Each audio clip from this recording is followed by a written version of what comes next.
In news which sent a chill down my spine, at least today, Austria has become the first Western democracy to announce that they'll be making the COVID vaccine compulsory. Yes, you heard that right. All of their adult population who don't have a medical exemption must have the vaccine by February the 1st. It's thought that those who refuse will face fines which could turn into prison sentences if unpaid. Many there are celebrating this news, seeing the unvaccinated as some kind of lepers who basically deserve everything they get. But I want us to take a step back and think, truly think about what is happening. A government basically dictating that its citizens must be injected with something. And let's, of course, remind ourselves that this something has an element of health risk attached to it by way of side effects, which, however rare, surely cannot be deemed irrelevant. And, of course, there's the fact that there's no long-term safety data available. That's before I progress to stating the absolute obvious, which is that the vaccinated still catch and transmit COVID. Now, I get it. Many people are currently afraid or tired of restrictions and just want their life back to normal. Who wouldn't want that? They may see this as the answer. Well, I've had my vaccine, and therefore, so should they. And if they won't have it, make them.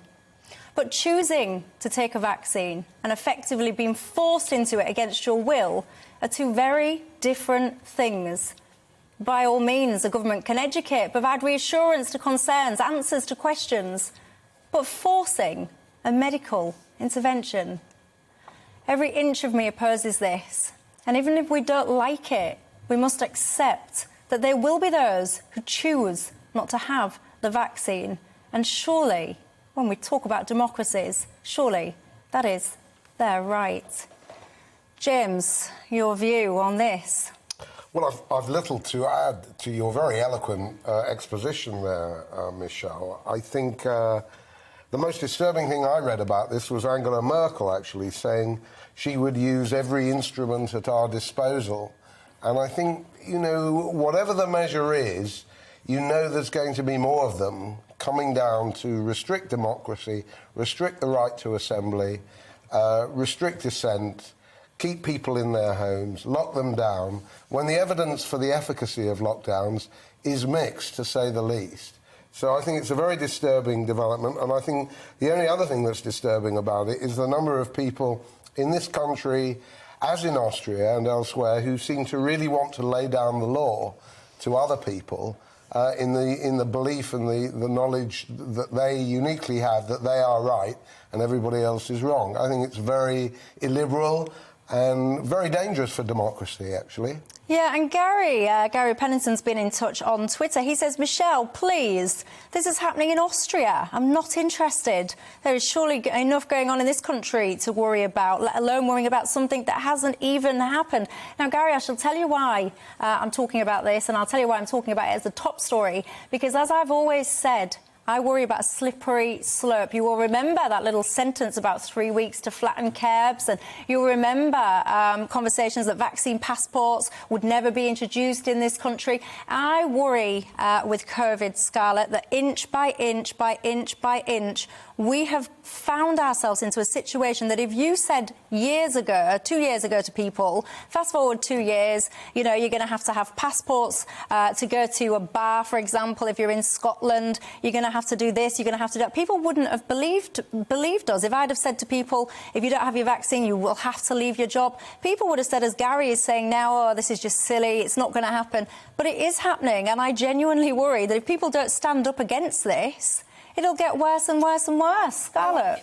I completely understand what you're saying. I think it's really difficult. If you're in Austria, they've got the lowest vaccine take-up. They've got masses. I mean, you know, tens of thousands of cases a day. We have tens of thousands of cases a day, and we've got 65 million people. They have 9 million. They are really, really worried, and they're trying to see what they can do. And I mean, you know, I mean, here we're going to have we have mandatory vaccines for people working in the care sector and the NHS. I mean, what they're trying to do, I mean, it's how do you avoid the lockdowns? It's how do you try and get a handle on this disease where we know that the people who are dying, the people who are going to hospital with the serious, are the people who aren't vaccinated. I think it's very tough, actually. I think it's a really, hang on, because vaccinated people, etc., are dying and going to hospital as well. So I do need to make that. Very few. Come on. I do need to make that very few clear. Without serious underlying health conditions. Very few. It is. I mean, the thing about being vaccinated is you're less likely to catch it, you're less likely to give it, and you're much, much less likely to die from it. So, and therefore, it must be a choice then. If it's all about protecting you in the first instance, you yourself. Well, it's not, because I mean, what's interesting is somewhere like America has private health, but I mean, somewhere like Austria, everybody's paying for it. So if you have the unvaccinated in the hospitals taking all the beds, you do have a problem. I'm not even supporting it. I'm just saying I think it's difficult. That's all. But where is the risk here? The risk comes from the idea of a mandatory medical intervention. We're already in a position now where if the public health authorities believe it's necessary, they can place you under house arrest permanently, and you're not allowed to even protest against it. So we've crossed that bridge. Now let's talk about the next one, mandatory medical intervention. At what point does this stop? Now, of course, at the moment we're saying, oh, this should only be for the case of coronavirus. Well, what if it's next winter flu? What if it's anything else? I mean, also, the whole issue of vaccine passports for going into places. Well, let me tell you something. Would you go to a nightclub and say, are you taking pre-exposure prophylactics to protect you from HIV? You might do that, right? This is a slippery slope. And, of course, everybody will laugh at me and say, no, this is only related to coronavirus, until it's not only related to coronavirus. And we start checking people for their health status to go into bars. We put people under house arrest when we don't like what's going on in the general health ether. And we force people to have stuff injected or have stuff amputated or whatever it is that's the other medical procedure that some people believe is necessary. I think it's dangerous. I'm just saying, I think it's very, very difficult, right? And But what's difficult about it? What's difficult about it is, what do you do if you've got a country where you've got masses and masses of coronavirus, you've got people dying? What do you do? What do you do if you are the country that produced a political leader where these rules were brought in on prevention of mandatory medical treatment because of what happened in the 1930s and the 1940s?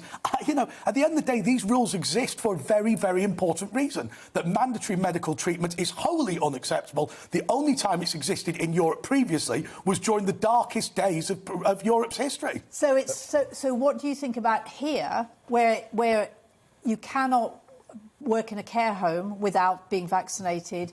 And soon in the NHS. No, I mean, if you're... Well, you've asked me the question, I'll answer. Right. The answer very simply is this. Personal protective equipment have always been a part of particular sectors and particular industries. What you are talking about is the general populace, where there is no medical reason particularly for them to have a vaccination, apart from the general issue across the whole of society. That's a different point. At the end of the day, I shouldn't be forced to wear hobnail boots because a guy who works on a building site needs them. That's the point.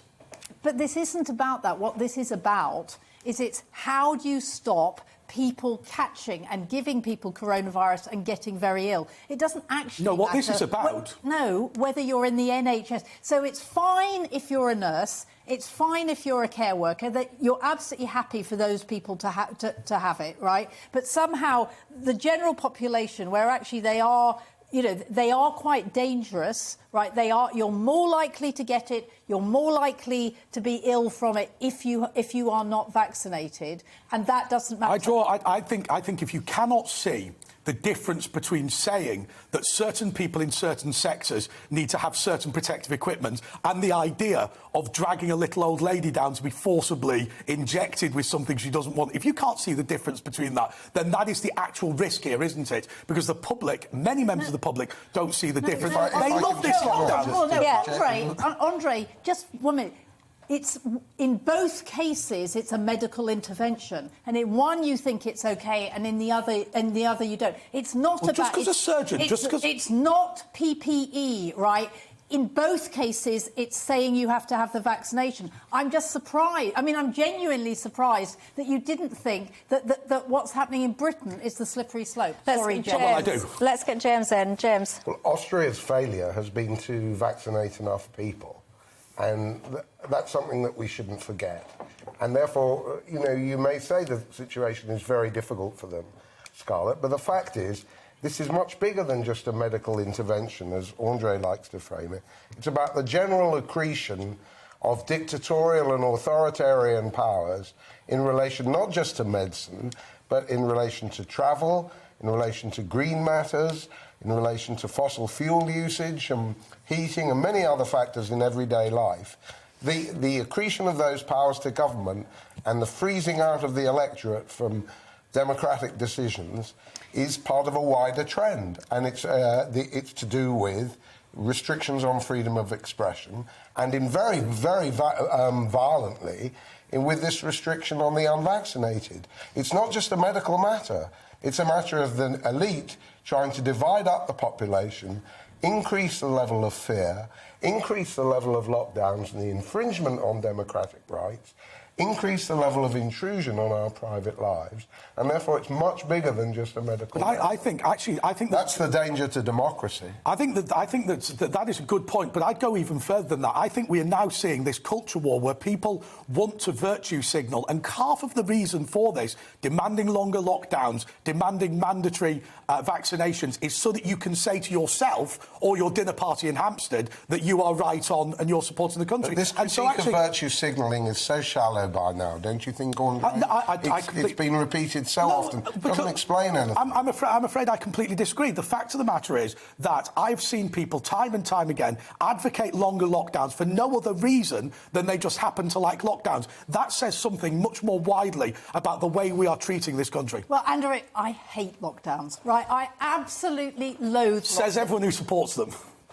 Well, give her a moment. Give her a moment. And actually, I was about to say the reason that I wear a mask whenever I'm on the tube or whatever is because if that's all it takes to stop another lockdown, that's what I'll do. Right? Is of course, yes, when there are lockdowns.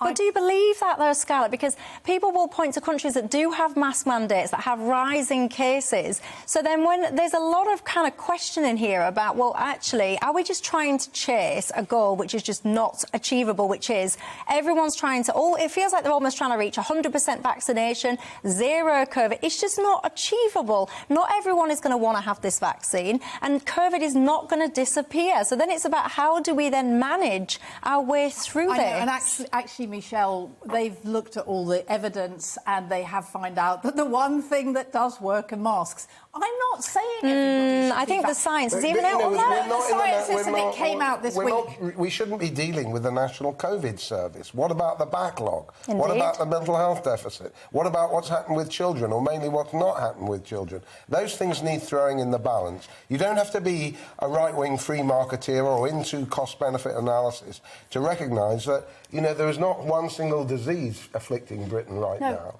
And it goes a much deeper and wider than COVID. No, James, the problem is with COVID is that once you get people who are really ill, you have to let them into hospital and they take up the beds for everybody else. It's not like that if you've had COVID and didn't feel great, you were allowed into hospital. No, you had to be really ill to get into hospital. And yes, there's a terrible backlog, right? That's why I quite like people to stop catching COVID. There is a terrible backlog. The mental health problems are appalling. I mean, they are. I'm on the board of a small charity, and we've got our waiting lists down for young people, and they've gone up massively during COVID. I know the kick on that COVID has. What I'm saying is I don't want it taking over the hospitals so that nobody can do anything.